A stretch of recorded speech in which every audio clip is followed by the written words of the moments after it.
जी, सुनील जी का लगता है नेट चला गया था, शायद वापस आ गया तो अच्छा है। अरुण शर्मा जी, मोदी का जादू चलना बंद हो गया आजकल। पहले चलता था, हिमाचल में नहीं चला, कर्नाटक में नहीं चला, इवन शिमला म्युनिसिपल कॉर्पोरेशन के जो इलेक्शन थे, बेचारे वार्ड्स के छोटे छोटे से, जहां गंदी नालियां और पानी की पहुंचा नहीं पहुंचा, वहां भी मोदी जी के नाम पर इलेक्शन लड़ा गया। पंचायत चुनाव बंगाल, वो भी मोदी जी के नाम पर लड़ा गया। पता नहीं अब क्या होगा, ये भी नहीं पता मेरे को तो क्या होने जा रहा है।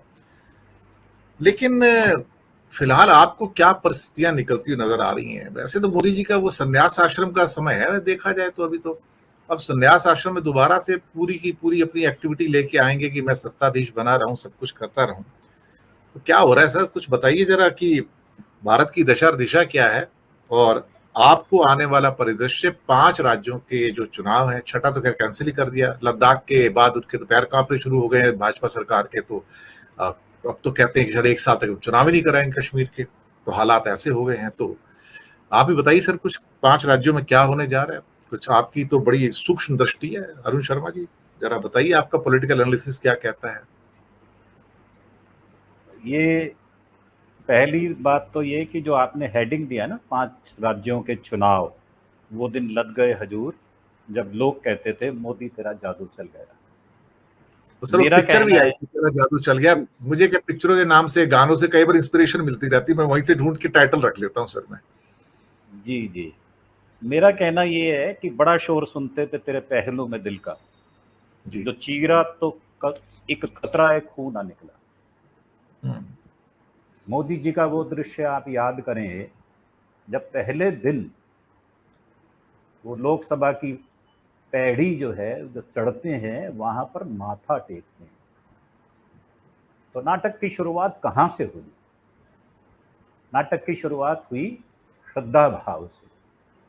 उस श्रद्धा भाव से जिसको आपके वोटर ने आपके प्रति दर्शाया, आपको सीटें देकर, आपको सत्ता देकर। और वहीं से जो प्रपंच है, जो छल कपट है, वो उसी दिन से शुरू हो गया। टोटल अगर आप मोदी जी के जादू की बात करें, तो मेरा मानना ये है कि पुरुष की पौरुषता उसके बनाव श्रृंगार या उसके कपड़े बदलने से नहीं होती, उसके कर्तव्य से।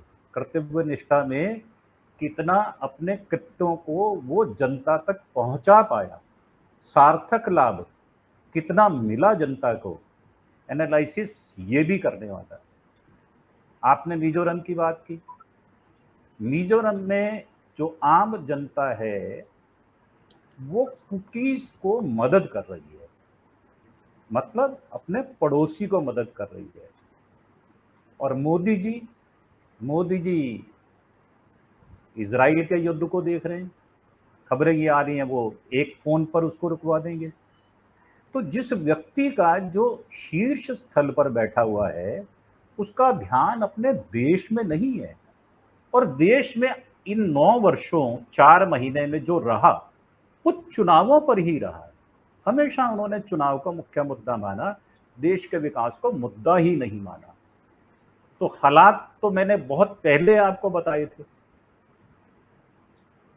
हालात ये हैं कि आज छत्तीसगढ़ में कोई सा व्यक्ति हो, मैं किसी पार्टी की बात नहीं कर रहा, किसी व्यक्ति विशेष की बात नहीं कर रहा, वो सभी मिलकर एक स्वर से बघेल साहब की तारीफ कर रहे हैं कि उन्होंने धरातल पर काम किया।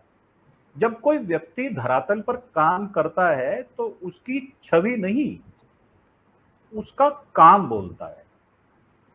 छवि तो आप रोज कपड़े बदलकर बना रहे हैं, पर बन नहीं रही। अब इन्हीं बातों को देखते हुए आप मध्य प्रदेश की बात करें। मध्य प्रदेश में 5-6 साल से लगातार मैं देख रहा हूं, कभी आवास के नाम पर घोटाला हो जाता है, कभी दवाई के नाम पर घोटाला हो जाता है। एक व्यक्ति जो 18 साल 9 महीने से शासन में है, ये इनक्रेडिट के प्राकेंड से आप हर तरीका अपनाकर सत्ता में रह रहे हैं, परंतु जनता को दे क्या रहे हैं? वोटर को क्या दे रहे हैं? कुछ भी नहीं। तो जो प्रभाव है, अभी आपने बात की एंटी इनकम्बेंसी की, तो विरोध शुरू कहां से होता है? जब आप बात तो बहुत करते हैं पर आप देते नहीं है। जब आप देंगे नहीं तो जनता कब तक इंतजार करेगी आपकी? अभी मेरी सुजाता बहन ने बताया सब कुछ कि कैसे कैसे करके कांग्रेस ने काम किया, और कांग्रेस ने एक बड़ा अच्छा रुख अख्तियार किया है कि धीरे काम करो, चुपचाप काम करो, और कोई भी अपना प्रपंच उसको अपनाओ नहीं, साधारण तरीका, काम में लगे रहो। ये काम में लगे रहो, इसका रिजल्ट आता है। मैं नहीं कह रहा, ये सृष्टि में आप पूरे विश्व में कहीं भी चले जाएं, कोई भी राज्य अध्यक्ष हो, अगर वो काम करेगा तो उसका काम छलकता है, उसकी छवि नहीं छलकती। अब बात करें राजस्थान की। राजस्थान में आप देखें कि कितना संघर्ष कांग्रेस में रहने के बावजूद, हर तरह का हथकंडा अपनाने के बावजूद, क्या कांग्रेस को वो तोड़ पाए? नहीं तोड़ पाए। कितना पैसा खर्च किया, कितने मौके लिए उन्होंने, और क्या कौन सा छल, कौन सी तरकीब उन्होंने अपनाई नहीं। उसके बावजूद भी कांग्रेस संगठित रही, धरातल पर काम किया, और जो फायदा हमारी बहनों को, बेटियों को मिलना चाहिए था वो मिला। मैं ऐसा नहीं कहता कि कोई छुटपुट घटनाएं नहीं हुई, हमने उसको टारगेट भी किया है। ऐसा नहीं है कि गहलोत जी को मैं स्पेयर कर रहा हूँ, बिल्कुल नहीं। पर उसके बावजूद अगर हम टोटलिटी में देखेंगे तो राजस्थान में गहलोत जी की पकड़ जो है वो ढीली नहीं हुई। उन्होंने जनता को सरोकार में रखा, जनता को मुख्य रूप से रखा, और निरंतर पूरे राजस्थान को उन्होंने नापा है। बात करें तेलंगाना की, तेलंगाना में कभी भी सरकार कांग्रेस की नहीं रही, और कांग्रेस ने इतना ज्यादा इनपुट किया है वहां पर कि बीआरएस को मजबूर होकर मोदी जी का विरोध मुखर तरीके से भी करना पड़ता है। आपने वो सुना होगा बिजली का 1 रुपए वाला जो उन्होंने वीडियो चला के बताया। तो असलियत जो है, असलियत ये है कि दोनों लोग ही कठपुतली का गेम खेल रहे हैं।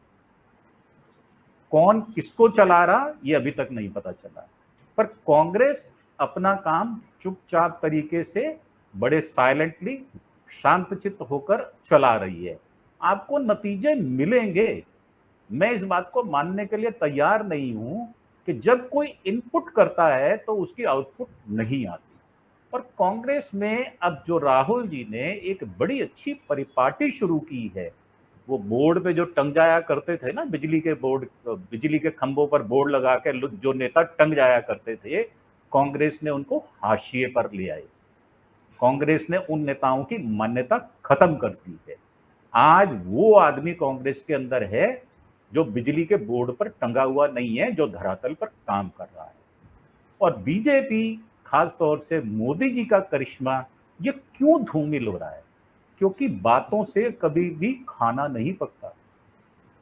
कभी भी आप जब जनता के सरोकारों से, महंगाई से, पेट्रोल के रेट से, गैस के रेट, लेटेस्ट अभी कल ही उन्होंने 450 रुपए का सिलेंडर कर दिया।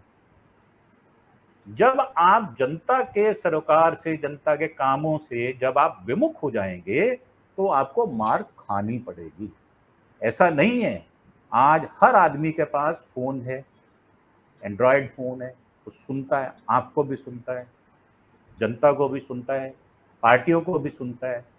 सच कहाँ छिपा हुआ है, वो कोयले के ढेर से ऐसे बाहर निकलता है जैसे हीरा बाहर निकलता है।